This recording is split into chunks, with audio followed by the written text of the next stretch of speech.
The time has come to review the film where this is not revenge. This is punishment. Yo, dudes, the Empire's pretty chill. Maybe you could, join it or something.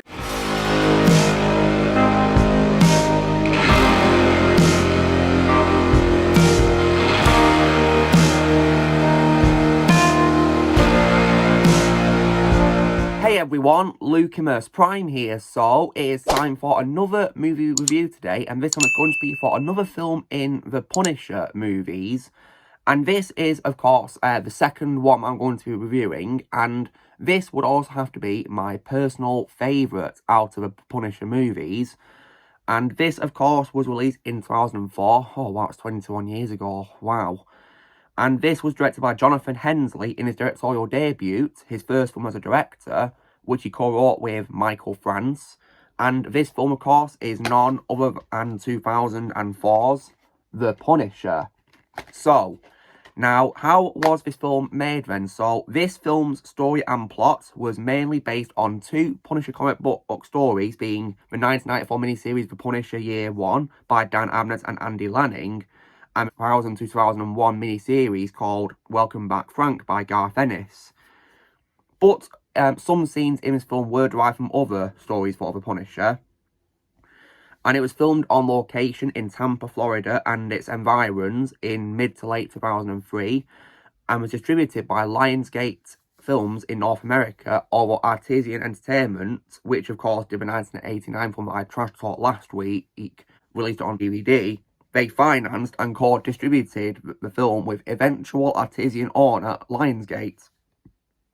And when it comes to the film's release, Lionsgate released this film on April 16, 2004, and it grossed $13 million in the United States over its opening weekend, and it reached a total gross of $54.7 million against a budget of $33 million, but the reviews were unfortunately generally negative. And when it comes, of course, to this film's aftermath, there was, of course, plans for a sequel of this called Punisher 2, but it instead became a reboot after Thomas Jane and Jonathan Hensleigh left the project due to creative differences. This was also the last film produced by Artisan Entertainment for theatrical distribution. When it comes to my reaction to this film then, so I watched this film for the first time, I think about 3 years ago, because I did a ranking video of the Punisher films that I'd seen, the three of them. And compared to a 1989 film that I really hate and I trash talked last week, I actually really love this film. I think it's a really underrated comic book movie, and out of the three Punisher films I've seen, live action, it's definitely my favourite one, in my opinion, absolutely. So what is the movie about then? So of course, this film tells the story of Frank Castle, who is of course played in this by Thomas Jane, and of course in this film, his life is taken away from him being his loving family when of course a ruthless criminal and his associates of course take down his family in response to Frank of killing the criminal's son.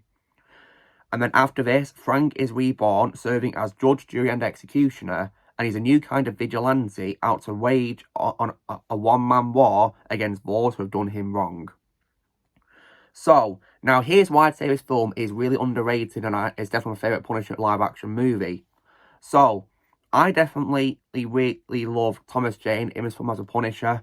I personally think he was a perfect casting for a part because, I mean, he looks the part, for example, and he trained so much for a role as well from what I read about how he, of course, prepared for a role. He even read the comics and became a fan of them when, of course, he accepted the role because it apparently took 2 asks of him to play the role. He initially turned it down, but after he was given some artwork of a character, he was intrigued to play the part and accepted. He read comics and became a fan of it. And he, of course, did lots of training for it. And it definitely shows in this film because he looks so amazing as the character. And he also has such a really badass voice, which is just what you need for a character as well, most definitely. So he both looks and sounds a part of a Punisher. Definitely a perfect casting and easily my favourite role of his. And in this film, he was just so good in the role. And there's other great supporting characters in this too, alongside Thomas Jane. So, for example, I definitely really liked Will Patton as Quentin Glass as well in this. And And also as well, Ben Foster as Dave as well in this, and Samantha Mathis as Maria Castle, who is Frank's wife. And also as well, James Campanella as the twins Bobby and John Saint. And I also like the addition of a henchman who is called the Russian, played by Kevin Nash. I think he was definitely, in my opinion, a great, like, henchman type of villain. And his fight scene with Frank was definitely lots of fun to watch in this film. And I also as well liked Mark Colley as Harry, and also Russell Andrews as Jimmy, Eddie Jemison as Mickey, and John Pinette as Bumpo. And also as well the addition of Rebecca Romijn as Joan in this film. I think Rebecca was great in the role of Joan in this film, played her really well. And it's probably my second favourite live-action role of hers after Mystique in the X-Men movies. I think she played Joan really well in this film. And as well as its great cast of actors, I also as well really love this film's action because it's full of it and it's definitely lots of fun to watch.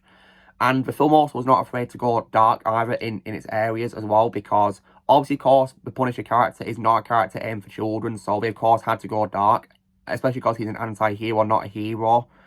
So I personally, in this film, got the Punisher character really right with the action, in my opinion, did it really well, and I really enjoyed that. And the film almost has, in my opinion, a really great soundtrack as well, which is composed by Carlos Lotto. And there's also as well lots of great song choices in this film as well, which definitely, in my opinion, really fit the mood of a Punisher movie, absolutely. And it was definitely lots of fun to listen to in this. Lots of great songs. And with various, like, genres. For example, there's loads of heavy metal music, and also as well some classical music that plays when of course Frank is fighting the Russian henchman. Definitely, in my opinion, great music, which fit the scene so well. And I also as well think the film has a really great pace as well, because the film is 123 minutes, so it's 3 minutes above 2 hours in the runtime. But in my opinion, it's paced really well. Doesn't feel too boring or too fast, in my opinion. I think it's paced really well for that reason. So I definitely really like that about the film, how because of the action in the film, keeping it going to be so good, it was actually entertaining. And this time the action was done right compared to the 1989 film, because it was actually handled, of course, with, the dark themes in it, which is just what you need for, like, a Punisher adaptation, absolutely. And I also think the story is really good, of course, where it's about Frank taking revenge on those who've killed his family. Yeah, I definitely really like that about it. And we as well get, of course, a very nice appearance by Roy Schneider, may he rest in peace, as Frank's dad, who is Frank Castle Sr. I think, despite only appearing at the beginning of the film because he unfortunately gets killed off alongside Frank's family, I think Roy Schneider was definitely great as Frank Castle Sr., and may he rest in peace.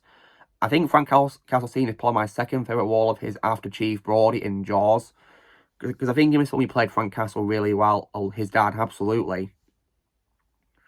And the story, in my opinion, is just so much fun. We see, of course, Frank taking revenge on all who killed his family, and it's also so satisfying as well to see him get his revenge on them, absolutely, as well. So I definitely really like how they did the story in this. I think they did it really well, in my opinion. That's just how you tell adaptation of a Punisher right there. We've also got an amazing ending where Frank, of course, is on the bridge, is standing on it, and he's assuming the new identity of a Punisher. And he of course, vows to kill anyone who harms innocent people in any way. And that, of course, was setting up, of course, the character's future. And I really, really wish this film got a sequel, because you can tell by the ending of this film that Frank's story is far from over. He's got lots more story to tell. And it would have made sense to do more, because there's plenty of characters in the Punisher franchise who deserve to have stories told. And I really wish we got a chance to see them in, like, a Punisher sequel with Thomas Jane returning alongside new characters introduced. Like, maybe, for example, villains from the comics, which I would love to see appear. And then again, well, the film did somewhat have an afterlife, because in 2012, we, of course, got a short film called Punisher Dirty Laundry, where Thomas Jane actually reprised his role as a Punisher. And I've seen that fan film, guys, and it's great. It really is lots of fun, and he stars in it alongside Ron Perlman. Definitely a really cool addition to a Punisher movie. And seeing Thomas Jane in action, playing the part again in that fan film, really makes me wish we got a Punisher 2. I really wish we got a sequel, or like a proper full-on sequel. Because while that fan film was great, I really wish we would get like a full-on sequel. I really do. Because Thomas Jane, in my opinion, is fantastic as a character, and he deserves to have more stories told with his version of a Punisher, in my opinion. He really does. And also as well, the film also did have an aftermath in terms of video game territory, because the following year, we got a video game of the Punisher, where Thomas Jane actually reprised his role doing the voice for a Punisher. And And that game is like a hybrid of the film and also storylines from the comics, and it introduces other Marvel characters, like, for example, Iron Man and Daredevil, as Matt Murdock, which is definitely really cool.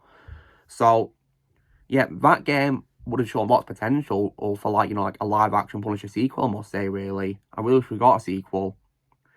And that's a film, guys, I definitely really love it, but if I was to think of any bad qualities I have with this film, well, personally, guys, I'm not really a fan of a villain called Howard Saint in this film played by John Travolta. Now, John Travolta is a great actor, and I love him in lots of his roles. For example, my favourite role of his being in Pulp Fiction, and I also love him in things like Grease and Face Off, and other roles he's been into. He's a great actor.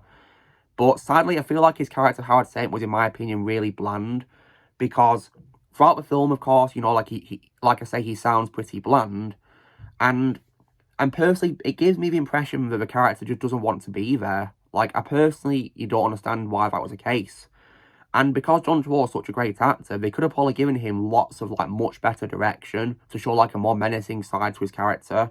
Because the character does do menacing things in the film like a villain should do, but because the character sounds so bland, it's kind of a bit distracting if you ask me, really.